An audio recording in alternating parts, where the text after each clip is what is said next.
Email marketing is still the most profitable tool in an online business, but most entrepreneurs avoid it, overcomplicate it, or never send anything at all. Email is a money-making activity.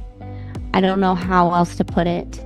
Once you, and I say it with love, once you realize that, you will do it. Welcome to Brands on Brands, the show that helps creators and entrepreneurs build brands that matter. And today, if you've ever struggled to write a newsletter, grow your email list, or make money from email, this episode is for you. Remember when a billionaire bought a social media platform and suddenly it's got a different name, a different logo, it's lost all of its sponsors and advertising, and it's kind of lost a lot of its users too, right? That's why we need email marketing. As businesses, as brands, we need to own the eyeballs, so to speak, right? Our guest today is Liz Wilcox, the fresh princess of email marketing. She is an email strategist, keynote speaker, and she's turned a $9 offer into multiple six figures with no paid ads. Today, Liz breaks down her simple framework, the email staircase, and we'll learn how to turn followers into friends, friends into customers, and use emails that are short, human, and incredibly effective. Holy crap.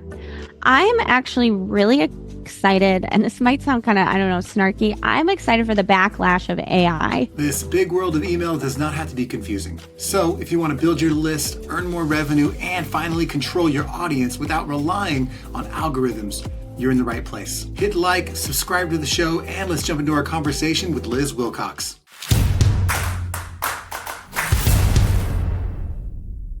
First of all, why do you think email is so important? Yeah, so raise your hand if you were alive in 2022. I know you're driving, you're doing the dishes, something like that.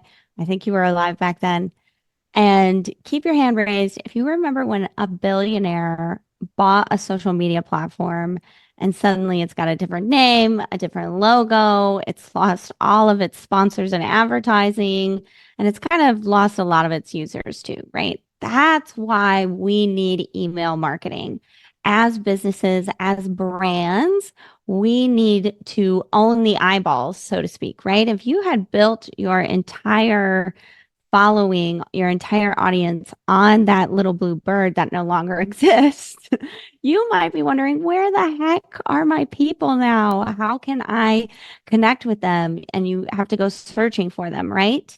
But with an email list, you own that list. People opt in. Yes, I want to hear more from Brandon. I want to hear more from Liz. And so it's very consent based, and it's not like, building on borrowed land. You own that email list and you have a lot more control of your brand and the direction that it's going when you have emails. In the email world, it seems easy, but then you start to do it and you hit a bit of a wall. Why aren't more people doing this well? Well, it feels complicated, right? We get our emails and we see a lot of different types of emails in our inbox, right? We have bills, we have spammers, we have, people like Liz and Brandon, and then we have, the big names in there. And it just feels like this knot we can't untangle. Whereas with social media, we can kind of see patterns. We can see what's working for people. We can quite literally see the likes and the comments and the response to people's posts. You can't see if someone like me is sending out an email, whether or not it's any good. You only have your opinion of it. There's no social proof of whether or not I made money from that sales email that I sent you, right? And so it can feel really, really complicated. The second thing is a lot of email marketers, a lot of marketers in general, and this is where I'm going to get burned at the stake one day. This is like marketing hearsay. They'll tell you to tell stories. But, honestly, you probably didn't get in business to be a storyteller. Sure, people are naturally storytellers. We often think we have to tell these stories because that's the only advice we're getting from marketers, especially email marketers. And so when we try to do that, we try to sit down, again, all those feelings of this is complicated, this sucks, I don't want to bother these people come up. And that's why, email marketing is often done incorrectly. I think there's two challenges that people run across, and we could tackle them however you want. I think one is just the idea of getting people's emails, and then once you get them, it's oh, I gotta send something now consistently. Uh-oh. So what are some strategies you have that help people that you've seen actually get them motivated to write emails? Well, sp speaking directly to get you motivated to write emails, email is a money-making activity. I don't know how else to put it. Once you, and I say it with love, once you realize that, you will do it. It's the same as, you're working with Brandon. Once you realize, like, oh, my brand is off and it's losing me money, guess who you're going to go to, right? It's the same reason you're listening to this podcast. And so when you can fully understand, okay, email is a money-making activity.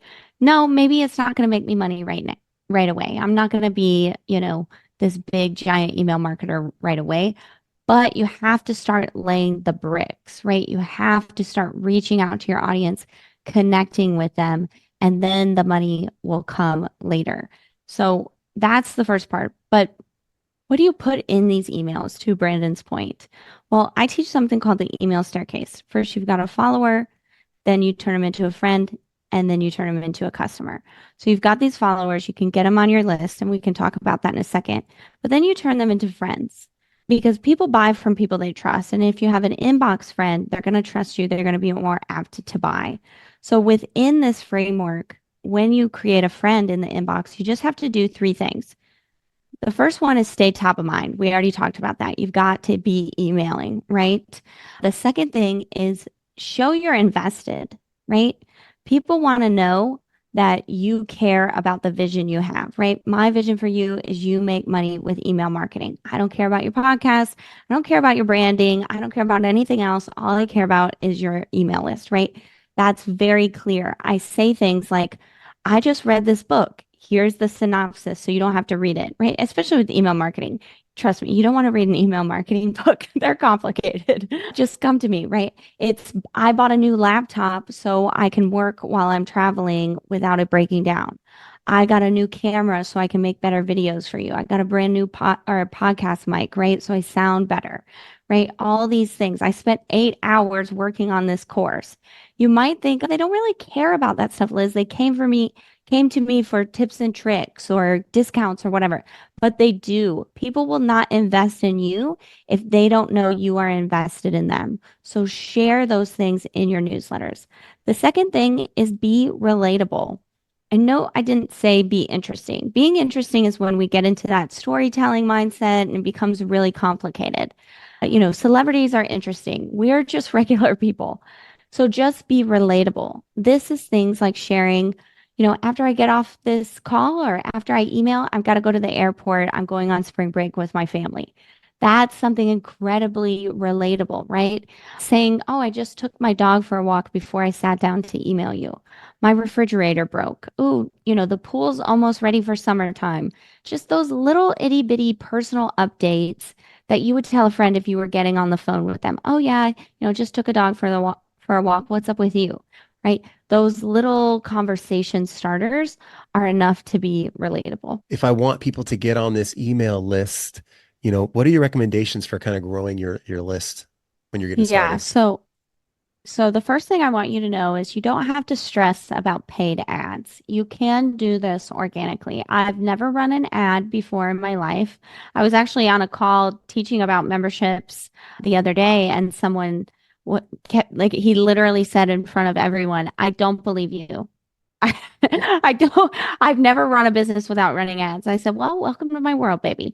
So I don't want you to stress about paid ads, but I do want you to offer a really great incentive, right? Some people call it an opt-in, a lead magnet, a freebie, but basically what it is just a way to incentivize people to join your email list, right? And I want you to think about the vision you have for your students or clients, right? Like if Brandon is walking across the stage of U University, like what is that degree that you're handing him, right? For me, if you're walking across my stage, you just got a degree in making money with email marketing. Remember, we talked about that vision a couple minutes ago. And then I want you to work backwards. What's that first day of class look like, right? What resource or what assignment do you need to give them so that one day they're going to be walking across your stage and you're going to be handing them that degree, right? That's the incentive. That's the lead magnet. For example, if I'm making money with email, what's the first thing I need on the first day of class? Well, I need a welcome sequence, right? I need to know what to say once these people get on my list. And so that is my lead magnet. That's what I'm going to give you, right? And so think about, again, that vision you have for your students, clients, members, whatever, and take it all the way back to the first day of class. That's what you should give them to incentivize. Any thoughts on that before I go on? I mean, I want to know what's in the welcome sequence, but I'm going to have to download it to find out. Yeah, lizwilcox.com. Brandon is good. He is good. So so once we've got that incentive, how do we get people on the list? Well, it's like, do you remember Mary Kate and Ashley Olsen, Tia and Tamara, like all those twins in the 90s? It's like that. With visibility, like getting visible and growing your list, they go hand in hand. I know that they're different, but I can't really tell them apart, right? Kind of like identical twins. And so you've got to get visible in your business. You can do this in a lot of different ways. I'm on this podcast right now. We just name dropped my freebie, right? And so that's a great, great way, especially when you have a personal brand and you have a strong personal brand to get in people's ears. Oh my gosh, it's awesome. I think I've been on over 300 podcasts in the last few years. I think this is my sixth one this week.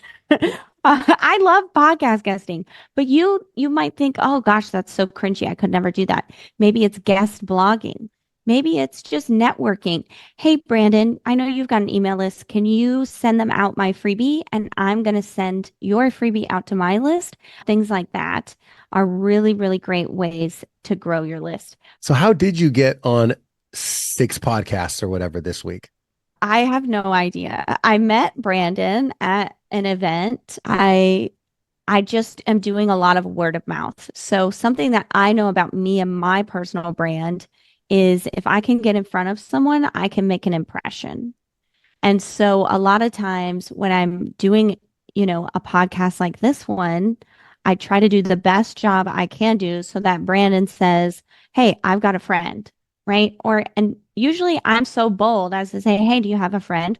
Especially when I was first starting out and I knew that this was the way I wanted to build my email list. I was very bold. I would say, hey, do you know anyone? Or, we get off a call. Hey, if you've got a group, I could come in and do a training. And then suddenly I've turned that one opportunity into 2, right? And so then, somebody might be on that call. They say, oh, Liz did a good job. I want her for my community, right? And so it just spreads like that. Is there anything kind of in the email marketing space, which, has been around forever? Is there anything that you're just excited about in what you're doing with the newsletter or with your membership or with just email marketing in general? Thanks for asking. I'm so excited. Brandon has asked me such good questions today. Holy crap. I'm actually really excited, and this might sound kind of, I don't know, snarky. I'm excited for the backlash of AI. I'm so excited. So in 2023, it was like, the rise of AI and using everything for AI. You can automate this and download this transcript and 10 clips and this, that, and the other. And, I'm even seeing a lot of my competitors, I guess you could call them, a lot of my peers.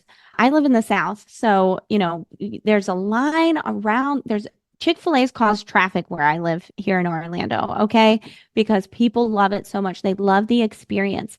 So I'm excited for people to, I don't know, sort of wise up that if they use AI too much, especially in their email marketing, where email is such a human to human connection, I'm excited for people to wise up and realize, actually, I don't really need AI. I just need to do what Brandon and Liz said at the top of the hour. I just need to show that I'm invested. I just need to become relatable. I just need to stay top of mind. And that is actually pretty simple. Like, so simple that I don't need to use ChatGPT and other things. And I'm so excited because you're going to see the most amazing results when you can just be a human talking to another human. I hope this changes a lot of people's thoughts and approaches to email marketing. Because I think you could easily go down the lazy road. And I haven't seen one well-written thing that I would want to read as a human that was written by AI without a lot of creative intervention. So I love tools. I'm a big tools fan, but the creativity of who you are as a person, I'll stand behind that to the cows come home, because I think when you are the business of you and you are connecting and trying to get people to buy in, they're buying in because it's you.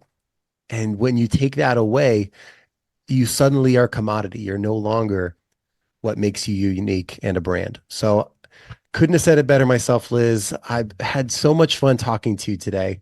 Thanks for coming on the show. Thanks so much. I can't wait to see what everybody does with email. All right, everyone. And if you forgot, go to lizwilcox.com. There's a huge pink button there and get started. Get your newsletter built and build that business. Appreciate you guys, and we'll catch you next time. Brands on Brands.